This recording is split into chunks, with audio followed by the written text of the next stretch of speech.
into the online broadcast network, AfterBuzz TV. Over 20 million weekly downloads in over 150 countries, and your number one source for after-show entertainment.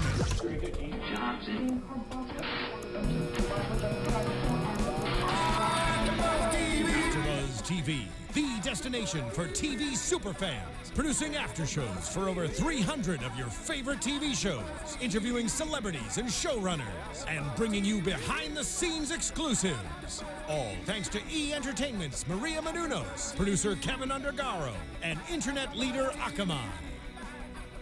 Now, let the buzz begin!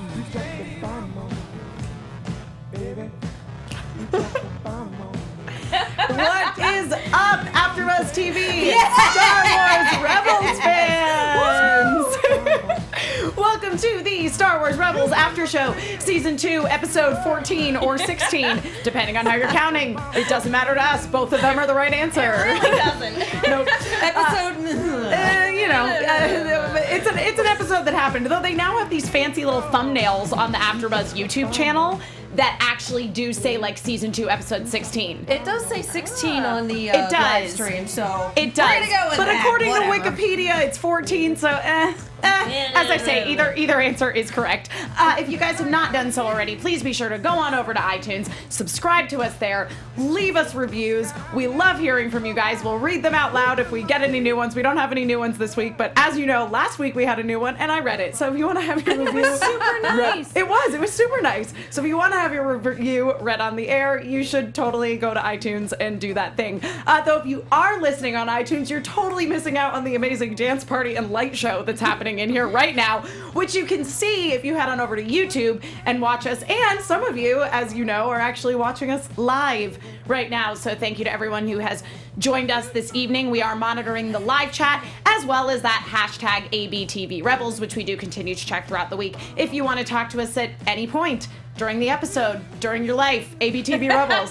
That's the way to go. I am Emma Fyffe, your host. You can find me all over the internet at Emma Fyffe. And I am joined, as per usual, by the lovely and talented Megan Salinas. Hey guys, you can follow me on Twitter at @themenguin. That's TheMenguin. And the equally spectacular Katie Cullen. Hi, all my buddies. You can find me on Twitter at Kiaxet. That's Kiaxet. And I will never regret the opening song choices for this show. Nope. Never. Yeah, I'm much as I love the John Williams score, and that was like a big part of this episode for me. So good. It was gorgeous. I feel like the music is really, really standing out this season in like a really good way. No, I to the point where I can remember specific music cues outside of things that were from the original trilogy. Yeah. Like the moment when Ezra's standing this season when he goes back home and he's standing outside of his home, that one was a really beautiful piece. The piece where Zeb is piloting the ship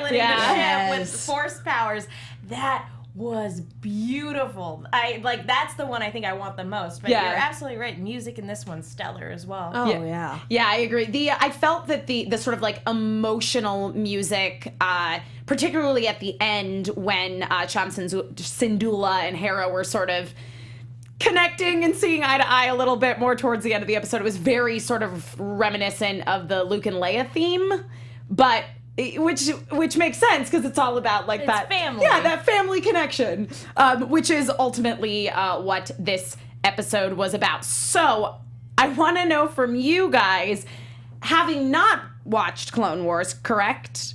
Correct. Way to out us. Thanks. Well, no, I feel like we're open about that. We don't I want was to get doing so well. we don't want to get geek checked anywhere. It's better to be honest than to pretend like you don't know. No, this is not. I've been doing a really good job at pretending I know. This is not a show where we geek check people. We already squashed all that ideas when we had Steve Bloom on the podcast. Yes. But I just want to know from you, having not had a prior connection to the character of Cham Syndulla, what sort of were your impressions of him overall as a character? He's a dick. I don't know if we should use that word, but because I was just debating with myself whether or not I should use that. I was like, is that okay to say? This is a kid's show. Yeah. But my first thought Yeah. upon meeting this character was, has he always been this much of a dick? But because it was awful. well, and the sad thing is, because you kind of know the character type and because you know the beats of a story like this, you saw the 180 coming a mile away. Like, and then he's gonna do, and then it's, yep, here we go. Yeah. No, I agree with you on that. That all seemed very, very obvious to me. So basically in he's only in a couple episodes of Clone Wars, if I recall correctly. It's been a while. Clone Wars was on when I was in college. But basically he's a Twi'lek, and he is on the planet of Ryloth, which they were, basically going to steal the sort of base ship that was flying over Ryloth, which he, of course, wanted to blow up. It was essentially an aircraft carrier. It is, yeah. That is exactly what it is. But I felt he was being very true to the character that we see in Clone Wars, who is like 100% committed to sort of the welfare and safety and more importantly, freedom of his people. Because in Clone Wars, there's like a scene where some of the Jedi are there and they're helping them take down sort of the droid army that's attacking their people. And there's this conversation they have where basically he's like, okay, but once we deal with this, are you guys going to go away? And the Jedi, from the council are basically like, no, like we'll stay here and we'll help protect you. And he's like, that's just going to be a different kind of armed occupation. And they're He's like, not nonsense. wrong. He's not. Yeah, I mean, that is the thing, is that, stubborn as he's being, and as much as his views are in opposition to Hera's views in this episode, you kind of get where he's coming from, I think. No. Yeah, but the second you're like, oh, we'll go along with your plan. Oh, no, we're throwing you under the bus. It's like, that is true. No. Yeah, nope. Sorry. I will say, though, that even if the quote-unquote twist was a little predictable, I do appreciate the character consistency from the sound of it. And I also really appreciate that they didn't paint him as just, he's the mean father who's just wrong because he's wrong. They didn't. You completely understand his point of view. Oh, yeah. And, like, just because our heroes need this to accomplish their ends, that doesn't mean what he's trying to accomplish is bad either. No. It's just, again, as you pointed out, at odds with what Hera wants to accomplish. Absolutely, yeah. It is just a different point of view. And ultimately what we're dealing with here are two characters, Hera and her father, who are actually incredibly alike. Oh, yeah. And that is where the conflict comes from, because they both think that they are right. You can see the stubbornness. Yeah. And it's really funny when members of a very stubborn family are at odds, because it's just like, you're so much alike. The fact that you're on opposite ends of this one issue and you'll never speak again. You're not sure if you need popcorn or a fire blanket. Yeah, pretty much. Yeah. Or a get-along shirt. But yeah, no, I really appreciated that. And it made me want to watch more about this character. And again, to him, the resistance that she's joining is probably just Republic 2.0, because the Republic became the Empire, and his daughter runs off to join this other resistance outside of the resistance to free his planet.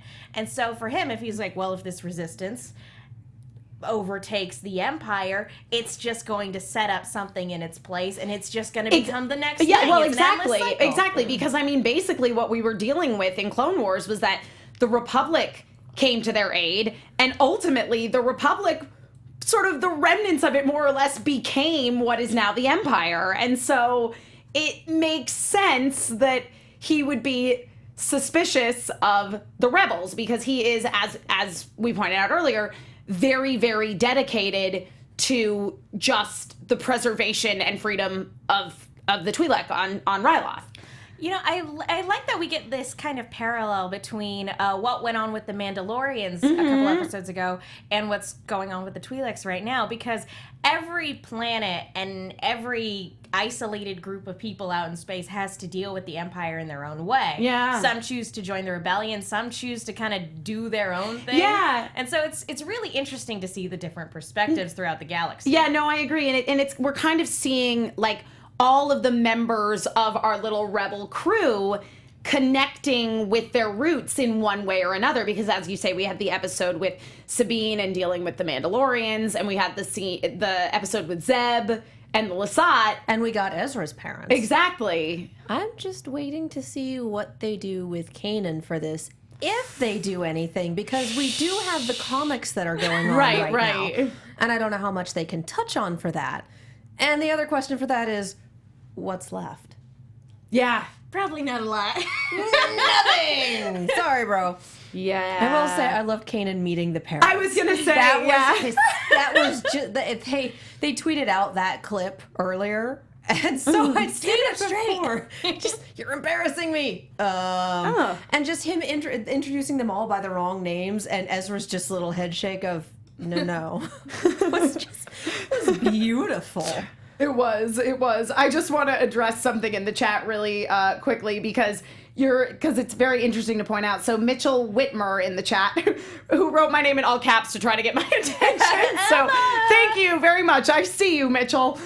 Says that Numa, one of the two Twi'lek warriors that we saw in this, actually was seen as a little girl in Clone Wars. Which I remember there being like little Twi'leks running around in this. There was a whole bunch of them. Like it was because you saw them under siege, and that's awesome though. You heard Dylan go. He would go off on tangents. He pulled up screenshots of Cham, like with a little Twi'lek girl on his lap, and he's like, "This has to be Hera." It's amazing. Well, okay, because before it was confirmed. Well, because I actually wanted to talk about that sort of timeline wise, because I agree with Dylan that like. The little girl that we saw, as you say, like on Cham's lap, that probably is Hera, because Hera has to have been born by the time we meet Cham in Clone Wars, because it's very well established that she is a mature woman. I mean, she's not old by any means. But no, she's an adult. But yeah, she's an adult. Twi'lek lifespans are like. I'm not gonna pretend like I know. I'm not gonna pretend I know that either. But well, and she was old enough to remember the war and old enough to remember her mom dying in the war. Yeah. And I have to wonder if Dad hadn't just completely gone into his job after Mom died, would she have ever left? Yeah, I mean, it's really interesting because I do really like this sort of family trope that they explore of the like hero parent who is adored by everyone except his children who feel largely ignored. I think we beat the heck out of that one in Gallivant, actually. Yeah, you're too Gallivant had that in spades. Well, yeah, it's something that gets touched on a lot, where just because you're a good hero doesn't necessarily mean you're a good parent. I think Legend of Korra touched on that a lot. Yes! Oh man, Legend of Korra totally nailed that. I think you just said the magic words. Remember those heroes that you adored when they were children? Well, they grew up and they're still heroes, but they're not great. But they're dads. To a T, they were all terrible parents. Yeah. All of them. Well, they were. I mean, no one's perfect. And there's a lot of pressure. Because that's what I'm going to say. Because I felt like that, like Cham is definitely portrayed as being a heroic sort of like he's a good character. So it's interesting to see. It's very similar to Legend of Korra, where you have this character who is very heroic and, you know, brought freedom to his people and is very much like this symbol for liberty and goodness and light and truth and justice. The Twi'lek way. The Twi'lek way. Exactly. And then seeing that, like, that just because you're a good person doesn't always necessarily equal like perfect parent. Yeah. I will say though, I think she would have left anyway, but maybe not left on bad terms with her father, because she clearly left like, because in this episode it's explained that like him like diving into the rebellion very much drove her away. But we get another side of it a couple episodes ago when she's talking about wanting to be a pilot. Now here's the question. What came first, her desire to fly or her father, you know, getting really dead set on revenge, basically, and taking back the planet for their people? Mm-hmm. Which came first? Did she want to fly before that, or did she want to fly because of that? I feel like they might be concurrent.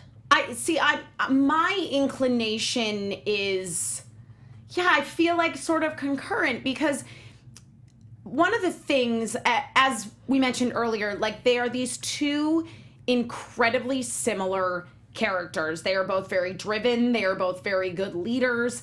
They're good decision makers, honestly, and they're both willing to go to great lengths to accomplish the things that they have set their mind on, and to sort of nurture their followers, if you will, into, you know, leading fulfilling heroic lives. But it also might, and I don't necessarily want to like harp on it too much, but it also might explain why Hera feels the need, and maybe she just gets it from her mom's side. Right. But it also kind of explains maybe why she feels the need to be that nurturer, to be that emotional support. You know, that makes sense, because if she felt that she wasn't getting that from her dad, it's natural that she would have developed that in spades. I mean, one of the moments that I really liked about this episode was when Hera was explaining to Ezra how she and her father did not get along. And Ezra being like, well, family's important to me. Yeah. It's like, and in the lines there, you can read, I love you, Mom. Yeah. Yep. Let's see. The Xehanorto in the chat, thank you for joining us, as you very often do, says, I think her desire to fly came first, and when she saw the sky and how they were helping Ryloth, she wanted to do that for the whole galaxy. That kind of makes sense to me. Yeah. You know, we have a first timer in the chat today. Oh. MC Pika Nation. Oh. Hi. Hi, MC Hello. Pika Nation. Thanks for joining us. We also have some talk in the hashtag talking about the moment where they're alone, where she and her dad are alone, and she slips into the accent. Oh, and That was an amazing I had moment. a bunch of people tweeting at me about that. Oh, yeah. So, yeah, we were talking about this before the show, where it's like if somebody is from a very distinct place regionally, Right. and then they go to, like, California or Sure. the West Coast. Yeah, we said Boston to California. Yeah, Boston. And then they Boston. go back, and every now and then, even though they try to, like, hide it, occasionally it'll come back out.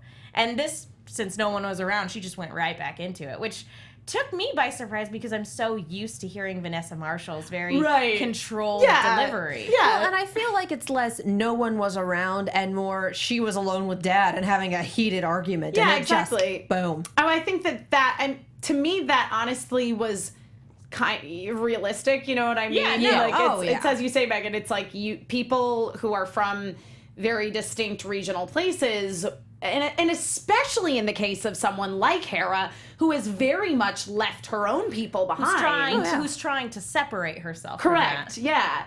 That it makes sense that, though, when confronted with, you know, being in the presence of hearing that pattern of speech and the way that she, of course, grew up speaking, and also being angry. If you've ever hung out with somebody who has a slight accent, it'll become decidedly more pronounced sometimes when alcohol is involved. Which is not the case here. Yeah, not the case here, but I'm just saying it was similar to that. Yeah.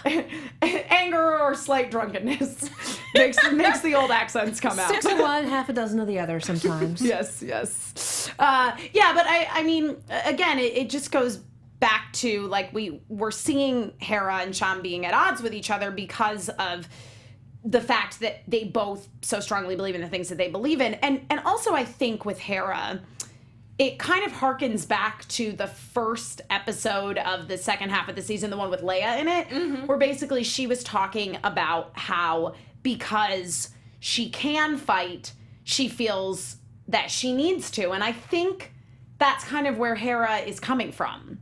That, you know, okay, so she sees her dad, who apparently was her inspiration to become a good leader, though her mom, according to what Cham says at the end of the episode, was the dreamer. You know what I mean? I feel like her mom sort of inspired Hera to, like, look outside the box. And out there, waiting in the sun. Stars? Or the planet, as the case may be. But then her dad is the one, like, but ultimately her temperament is like her dad. Yeah. Yeah, no, 100%. And yeah, it's funny too, the way he goes about, like, calling her a dreamer, I was like, was that a backhanded compliment? He also or was said that child at one point, and that was just like, nope. Well, it's like technically her plan worked, so. But way to disrespect her.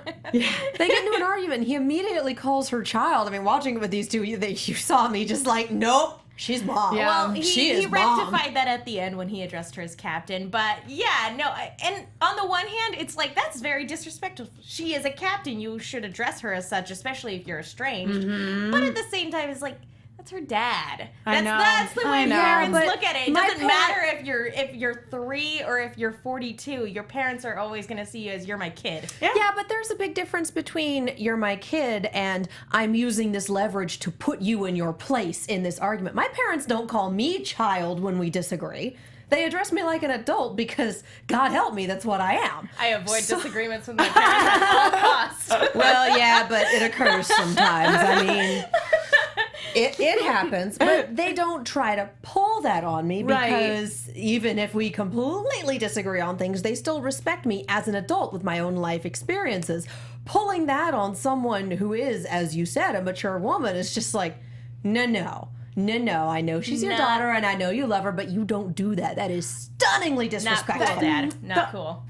I'm not defending him by any means. The only thing I will say is we don't know how long it's been since they've seen each other. Years. And as, you know, there's not a specification as to how many years. It's true.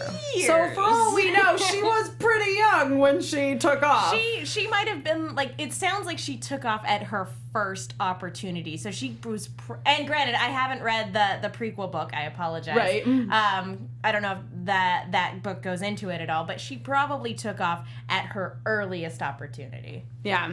It's still a very disrespectful thing to say to an adult. Not disagreeing. No, I don't disagree. Pretty bad. I don't disagree with that. I'm just saying, like, it's realistic. Like, if she had left when he was Other if way. she had left when she was 14, then of course he would still see her as a 14-year-old. Yeah. I don't know, man.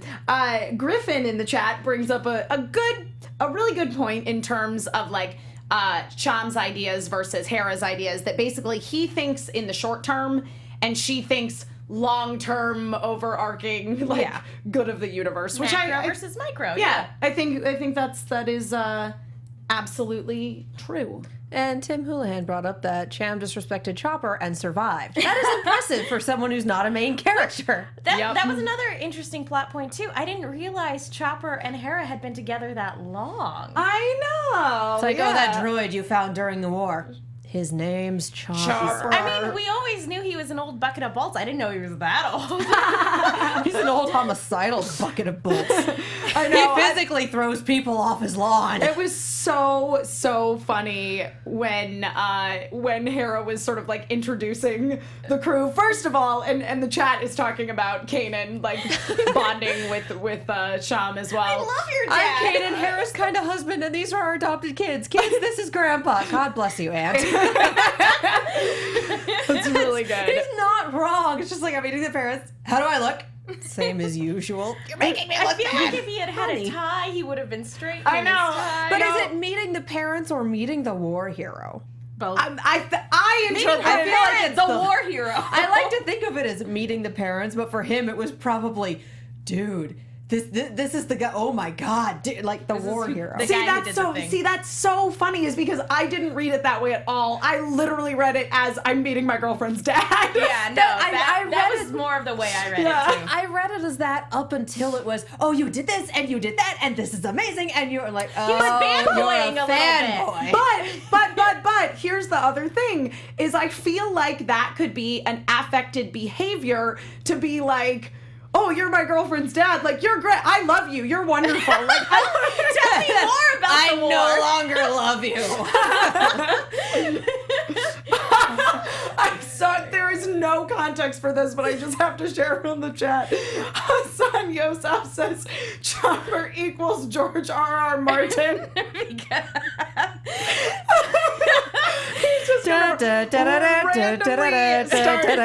Not wrong. He's randomly just gonna start killing off all the characters you love. I will say, if I have one criticism about this episode, Yes. it isn't the about heel face turn. or even the way that they come together. My only gripe about this episode, and maybe because it's 30 minutes long, I don't know. Right. But the fact that everybody got what they wanted in the end. That's true. That was like, it was like that tied up a little too neatly. Yeah, there wasn't, it ultimately, like, there was some compromise, but not really. Yeah. I like bringing around Sabine's line, "You'll get your chance." Yeah, that's true. I did like that. That was a little bit of writing I noticed. Yeah, and I liked that, you know, Sabine ended up with the plan with the explosives and we got to see Ezra use the Force. that was so cool.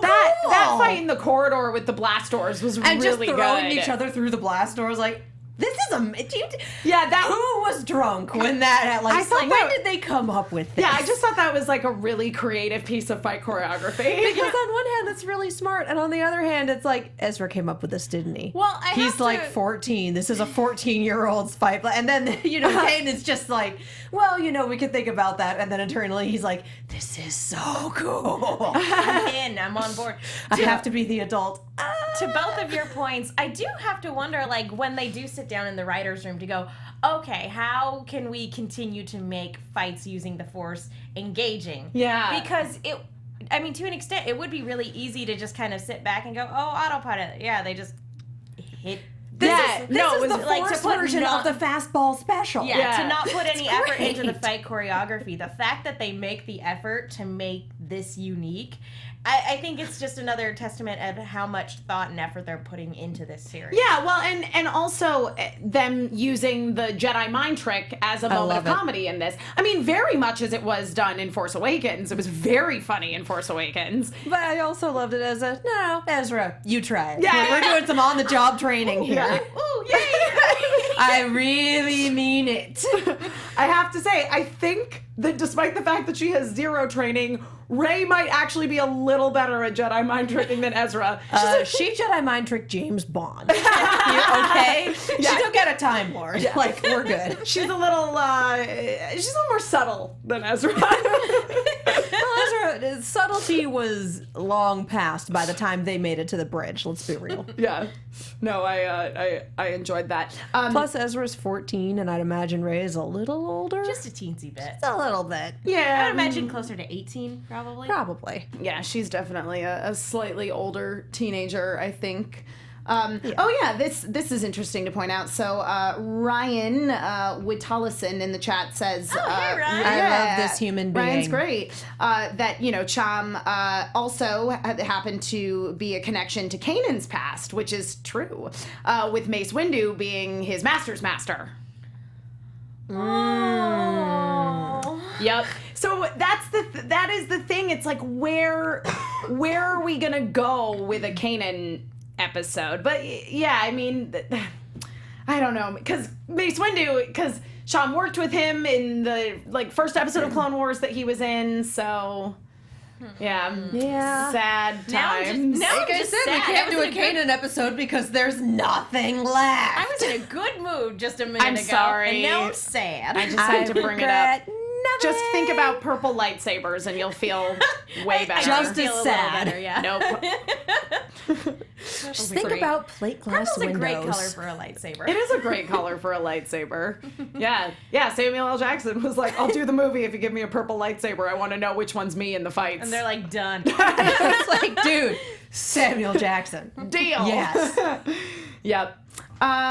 So ultimately, as you say, everybody kind of gets what they want Like I said, in the end. my only criticism about the episode is that it wraps up just a touch too neatly.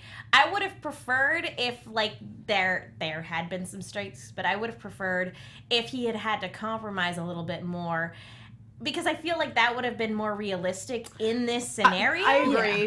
But I know that part of it is also that she wants to prove that her way isn't wrong, and doing things her way did get him what he wanted.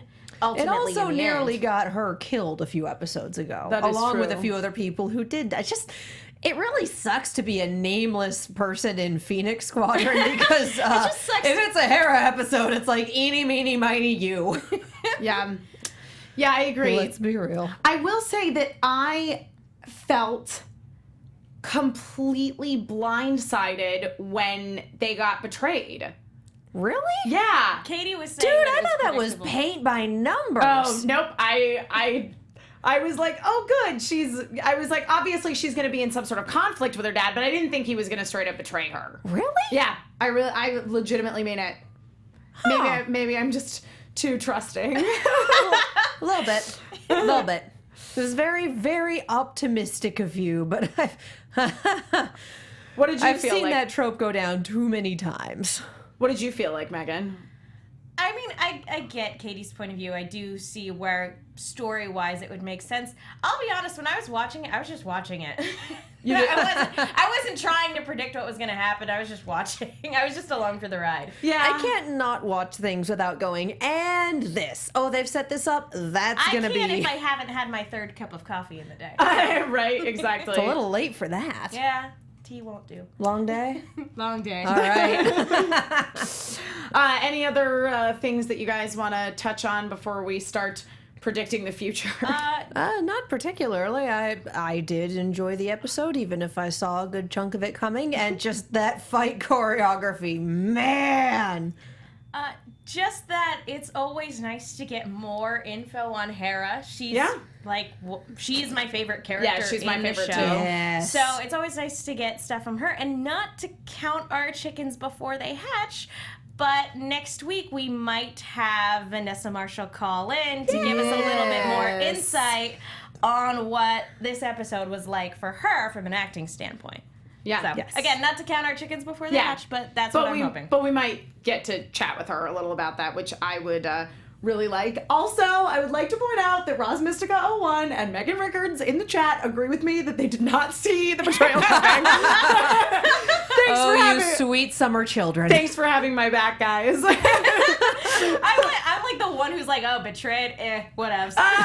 We'll see what happens. I was just like 3, 2, 1. I was watching The Flash today, and I'm like, this is gonna happen, that's gonna happen. Oh, look at that, it happened. So Like, basically, setting up the pins to knock our them down. respective reactions were, called it, oh my gosh, I can't believe that just happened, and, My apathy, I would show you it if I cared. Well, and speaking of we'll see what happens, let's dive into some predictions. And now, your AfterBuzz TV prediction. Got a fun one in the chat. Oh. Justin says, does anyone get the feeling that Agent Callus might leave the Empire and go rebel? I don't, but that would be great. I mean, I think Zeb would take him out long before he accepted him. Let's be real. Although, there is this whole big thing about making the right choice, and there's a kind of consistent refrain that revenge is not a great thing. Revenge just leads to more, it just adds to the cycle of misery. On one hand, I understand. On the No. other hand, genocide. Genocide! So- 100%. We did a little bit of leaping off the slippery slope there. 100%. But, like, is killing Callus gonna bring back his people? No. He already it's has not. his, and he's not the last one anymore. So, on the one hand, that confrontation is absolutely going to come to a head Yeah. because we've seen it in the preview I agree. over and over and over I again. agree. That one same preview that keeps showing. I know. But honestly, I don't think that's the route they're going to go. Yeah. I think that given the choice, Zeb will end up conflicted and will either let him go and regret it later, or he won't kill him, he'll show him mercy, and that will make however many wheels Callus has in his head start spinning. It'll be like See, a I'm thinking- Javert situation. No, you can't do this to me. I've been talking about how his mutton chops look like Javert's, and I love Javert, you guys. You can't do this to me. Callus is not blindly lawful good enough for a Javert situation. true. If we're going for the setting them up to knock them down bit, if he's gonna turn to the rebels, I'm expecting him to double agent for Zeb to forgive him, and then for Callus to turn around and betray them all. That I could see. I feel like I could also see with Callus him not going rebel, but going sort of rogue. You know what? I could see him just ending up on his own side because I think Callus is very much on his own side. He saw what happened to the minister. When Oh that yeah, happened? Mr. Tua. Super dead. Well, the minister, which he had a hand in her demise, Yeah. but the other two people that were in charge, who lost their heads. Little bit. Literally. Bit. That was not a pun. They literally lost their heads because they were decapitated by a double-edged lightsaber. Because Tarkin don't mess around. No. Yeah. Megan Rickards says, how much longer until we enter quote-unquote hell, as Katie put it in the last episode? Well, this is episode 16, and we have how many? 20? I believe there's 26. I'm just gonna say. I give it 4 episodes at most. Yeah. Before we wind up just. The last 2 episodes of this season, it's a 2-parter called Twilight of the Apprentice. Yeah, she did. I'm just gonna leave She that did. there. Oh, honey, no, she did. Wait. What? Sorry, Alexis. There goes Alexis. I have no words. I have been sitting on a prediction that Ahsoka's going to die for a season and a half. I mean, I'm waiting for it. I think It'll suck, but I'm waiting. I mean, after Ruby, I'm kind of sitting here going, if they die, I just need to be prepared for it. Things occur. I really don't want Ahsoka to die, but I feel... No, I don't, but Maybe if it's Twilight going to of the happen. Apprentice Oh. means that she finally becomes a master because she's no longer an apprentice. Or she dies. Sure, Megan. The sun Getting sets higher, on Megan, her. as you predict. Okay, The so... sun sets on her. Okay, so according to the Xehanorto, we have 6 more episodes this season. Oh, well, So- okay. In that case, 1 or 2 episodes at most before we wind up in hell. That would put us at 22 episodes overall. Yeah, 22. I don't think it's going to be much longer until I think we're kind of done with the fun. With the With the fun and the feel-good character episodes. building and the backstory, and now Yes. we're just gonna go straight With back the into Free hell. Willy adventures, and it's time for the Inquisitor just to come back. Yeah. Yeah. I've missed the Seventh Sister. I She know. needs to come I back. have missed really dramatic high stakes episodes. I've really liked these past few. They've been fun, but Yeah. none of it's been like, oh my god, what's gonna happen Well, next? It's all been like, what's gonna happen next? Well, because I mean, know? what it's been is it has been those sort of character episodes where we Yeah. get to bring all the different members of the crew into focus. Which again, it's like those episodes are necessary for the character building, but I am definitely ready to get back into the heat of the battle. I also, there was definitely a little more Chopper in this episode, but I need a little more Chopper in my life. Does anyone else want a completely silent episode where it's just him, Chopper's where Adventures? everyone's talking in gibberish because that's how he hears it? That'd be great. No, what I'd like, now that we've known how long Hera and Chopper have been together, I want a flashback. Oh my god, To I the want day they flashbacks. met. I want flashbacks for everyone. I want to see Zeb as captain Yeah. of the Royal Guard. I want to see Kanan on the run. I want to see Ezra with his parents. Yeah. I want to see all of this. Yeah, Everything. I agree All with of you. them. Spirit fingers. Yeah. Yes. I feel like Jazz that's definitely not something we're gonna get into this season, but no. I agree that especially because now in this season they've introduced so many interesting details about people's pasts. Now, as you say, I want to see it. Like I heard about it, great, but I want the whole This is deal. television. It's a visual medium. Show, don't tell. Yeah. Mm-hmm. I want Fix the whole exposition for a little bit. Let's show us a flashback. Yeah, I want the whole deal and a musical episode. Yes! That's what Hassan Yosef said in the my chat. God. And I agree wholeheartedly. That would be great. I don't think that'll ever happen, but might happen on Ash vs. Evil Dead at some point because Sam Raimi tends to have musical episodes Shut up of and his take shows. my money. Yeah. I will support a musical episode of any series that I'm watching. We need a musical episode of The Flash because 95% of that cast can sing. Yes, 1,000 times, yes. The guy who plays Barry Allen was in Glee. Yeah. And Like- Jesse L. Martin has been in musical theater all his life. Seriously. Yep. saying. Oh, Basically, we need musical episodes of everything. I was trying to Sign figure me out. up. So Roz Mystica 01 in the chat has been saying talk about the cute little robot. Talk about the cute little robot. And I think Roz, correct me if I'm wrong, you're referring to the little square rectangle robot that Sabine reprograms. You guys remember that in the episode, Yeah. Little Droid? It was cute. It Yeah. happened. Yeah. Yay!